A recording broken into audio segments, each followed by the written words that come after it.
Business అంటే ఏంటి? Simple logic. మీరు ఏదైనా యాక్టివిటీ చేస్తే అది కస్టమర్ కి వాల్యూ ఇస్తే ఆ వాల్యూని ఇచ్చినందుకు మీరు ఇన్కమ్ పొందితే అదే మీ బిజినెస్ అవుతుంది.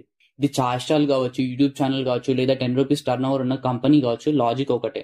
బిజినెస్ లో మనకు 5 స్ట్రాంగ్ పిల్లర్స్ ఉంటాయి. ఒకటి ప్రోడక్ట్ లేదా సర్వీస్. ఏదైనా ఫిజికల్ ఐటమ్ అయినా లేక మీ పనితో ప్రొవైడ్ చేసే సర్వీస్ అయినా అది ఎవరికైనా ఉపయోగపడితే మార్కెట్ లో దానికి డిమాండ్ ఉంటుంది. సెకండ్ వచ్చేసి కస్టమర్. ఏం అమ్ముతున్నారు అనే దానికన్నా ఎవరికి అమ్ముతున్నారు అనేది ఎక్కువ important. Customer mind, need, behaviour ఇవన్నీ అర్థం చేసుకుంటే మీ మార్కెటింగ్ సింపుల్ అవుతుంది. థర్డ్ వచ్చేసి రెవెన్యూ మోడల్. మీరు డబ్బు ఎలా సంపాదిస్తున్నారు అనే క్లారిటీ ఉండాలి. వన్ టైం సేల్ కావచ్చు, సబ్స్క్రిప్షన్, కమిషన్ యాడ్స్, ఏ మోడల్ అయినా మీకు కన్సిస్టెంట్ గా ఇన్కమ్ ఇవ్వాలి.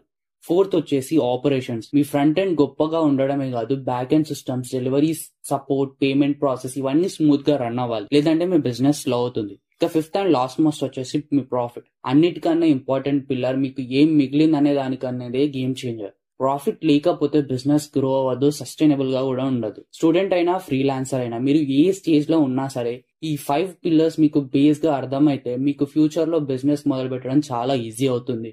ఎందుకంటే మీరు ఆల్రెడీ క్లారిటీతో ఫార్వర్డ్ గా మూవ్ అవుతున్నారు కాబట్టి. ఎవరికైనా ఒక డౌట్ వస్తే బిజినెస్ అనేది బడా కంపెనీస్ కి మాత్రమే అని ఈ వీడియోకి ఆన్సర్ అవ్వాలి. మీకు ఇన్కమ్ వస్తుందా? మీ సర్వీస్ లేదా ప్రోడక్ట్ వాళ్ళకి హెల్ప్ అవుతుందా? మీకు సిస్టమేటిక్ గా బిజినెస్ గ్రో చేసే ప్రాసెస్ ఉందా? అయితే మీరు బిజినెస్ చేస్తున్నారని అర్థం. మీకు ఈ వీడియో యూస్ఫుల్ గా అనిపిస్తే తప్పకుండా ఒక ఫ్రెండ్ తో షేర్ చేయండి. ఎందుకంటే మనం ఎర్న్ చేయడమే కాదు, మన చుట్టూ వాళ్ళని కూడా ఇన్స్పైర్ చేయడం చాలా ఇంపార్టెంట్. జై హింద్.